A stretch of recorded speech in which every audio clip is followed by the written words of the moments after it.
You think football players are friends, but one stole a player's wife and another put a legend in the hospital. But before we get to those, Erling Haaland hates a football star because they ruined his dad's life. Haaland grew up watching his dad Alf Ing play for Manchester City, which turned him into a super fan until they went up against their rivals Manchester United, and one of their players, Roy Keane, ruined Alf Ing's life. For 8 years I wasn't injured. Coincidence or not, that was my last 90 minutes in England. Is that a coincidence or isn't it? I haven't played a full 90 minutes after that incident, and that's the hard fact. He literally Jackie Chan him. The dirty play was obviously intentional because when Roy got kicked out of the game, he trash-talked Alf Ing and said, "I'd waited long enough to take that, you." And Alf Ing suffered a knee injury so bad that he was forced to retire from football and get a regular job. Haaland hated Roy in Manchester because of this, but he used the hate as motivation to become a football star and get payback. Haaland eventually joined his dad's old club and couldn't wait to bully Manchester players. Which team are you most looking forward to playing against? Yeah, I have to say, I don't like to say the word, but Manchester United, yeah.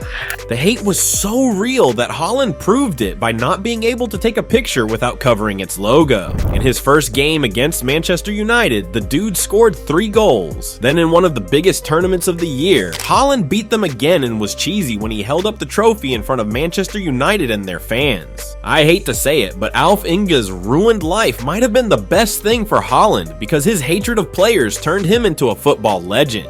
But that's only one set of football players who hate each other. We still have to get to the football player who smashed the legend's wife and the other player's beef that turned into a $17 million scandal. Still, before we get to those, Neymar's hatred towards a football star broke up the most extensive super team in football history. Ironically, it wasn't even beef initially, because when Neymar joined PSG, the club brought in another football star, Kylian Mbappe. Two of the world's best in the same squad seemed like a winning formula. They were hyped to be teammates and even became best friends, from doing commercials to kicking it off the pitch. They even celebrated all their goals together, but as soon as Mbappe started becoming a better player than Neymar, their friendship turned into a battle of egos when Mbappe took over the spot as PSG's penalty taker. Neymar hated it because he felt he was better at those shots. Peeping the stats in Neymar's career, out of 89 penalty shots, he only missed 15. In Mbappe's career, he'd only taken 36 and already missed 7. It was obvious that Neymar was better and had a legit reason to be salty, but his saltiness heated things during a match when Mbappe stepped up for a penalty and choked. Neymar was so pissed that he refused to let Mbappe take another one. Then on the following penalty, when Neymar stepped up, he drilled it. But him making that face wasn't just a celebration, he was taunting. And even though PSG won, things turned into a dressing room altercation between the duo. It was said they came head to head and almost came to blows now. I don't even want to know what that means. But things were never the same from then on. Mbappe was seen on the bench pointing at Neymar and trash talking him. He even publicly called Neymar a tramp for never passing to him. The hate for each other had sports shows hell confused because nobody understood why they were even beefing over being the top player when neither of them were. Mbappe is doing it on his own to fill his ego, and Neymar is doing it on his own to fill his ego, because both of them feel like they should be number one. And guess what? Neither one of them are number one. Lionel Messi is part of that team. And as long as Lionel Messi is part of that team, they have to defer to him. And that bald dude's right, Messi is the GOAT. Anyways, it seemed like Neymar was the issue all along, but eventually Mbappe had enough and started making crazy demands. Reports are now saying that Kylian Mbappe wants Neymar out of the club. So after Neymar heard that, he straight up told PSG he was down to leave, and obviously other clubs tried to sign him, but now I see why Messi decided this, and not only left the club before things got even more heated, he moved to a completely different country. This drama was so out of control, it broke up one of the biggest super teams in football history. But what Karim Benzema did to a football player didn't only get him hated, it also got him jail time. The case started back in 2015 when Benzema was teammates with Mathieu Valbuena. Police were investigating random text messages that Valbuena got where criminals threatened they'd leak a dirty video they found if he didn't pay him a bag and didn't want that to get out. Valbuena asked his teammates for help, and Benzema suspiciously encouraged him just to pay the blackmailers off. The police found that weird, so they tapped Benzema's phone and heard a disturbing conversation. So with Benzema admitting he was involved, the police went after him, and eventually the situation ended up in court.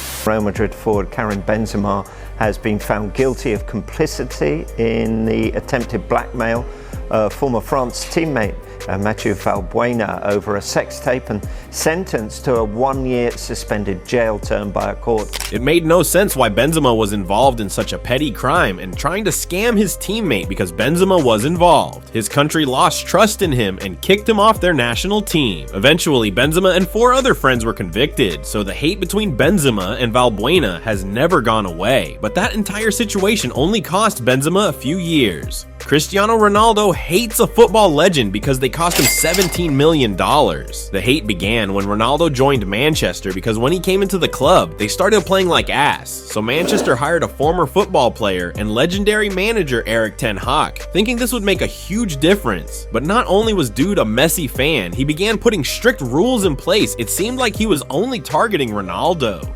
First, Ten Hag randomly said he wanted to control what Ronaldo was putting in his mouth. He banned all players from using personal chefs, something Ronaldo had for over a decade. Now he was forced to eat at Manchester lunchroom, but that was only the beginning when Ronaldo started pulling up to the team facility and supercars and had fans and paparazzi swarming the training ground, constantly taking pics of him. Ten Hag felt Ronaldo cared more about going viral than actually practicing, so dude banned supercars and forced Ronaldo to drive a company car that would cause less attention. At that point, Ronaldo was already hating Ten Hag, but things were kept quiet until a critical match when somehow Ronaldo was benched for the game. Ronaldo was pissed, but apparently he was benched because of his ego. Ten Hag didn't care who Ronaldo was.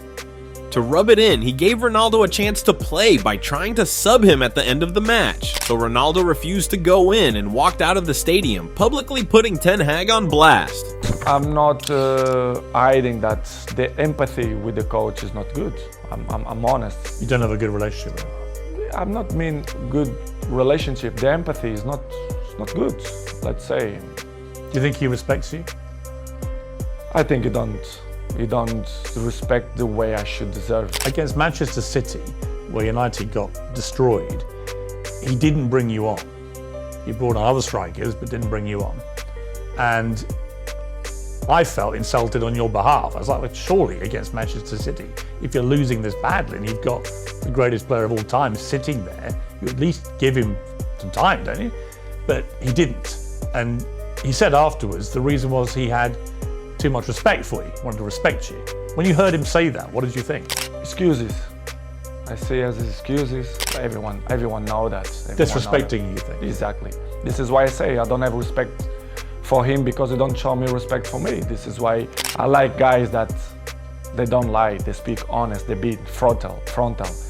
And I'm not negotiate my morals. Yeah, he wasn't gonna let any man boss him around, even his own boss. And after publicly admitting his hate for that bald dude, Manchester and Ronaldo had a conversation about him leaving the team. They agreed to terminate his contract early, losing him over $17 million. Damn, it's all good though. Ronaldo probably made that back in a few weeks, but Kevin De Bruyne hates a football legend because they clapped his wife's cheeks. These girls are always messing things up. Man, even an ugly ass thought like this. Kevin isn't any better, so I thought they were the perfect match. Still, it wasn't long before things took a horny turn because Kevin became great friends with football legend Thibaut Courtois when they paired up on the Belgian national team. They seemed like sidekicks to the public, but behind the scenes, Thibaut became a side piece when Kevin's wife took a trip to the same city he was in and slid into his DMs to meet up. Now you can guess what happened next. Still, if you can't, the news exposed everything. Kevin's wife cheated on him with his best friend, and she blamed it all on Kevin. She embarrassed him by saying, "That evening, people offered me what I had not received during a 3-year relationship with Kevin."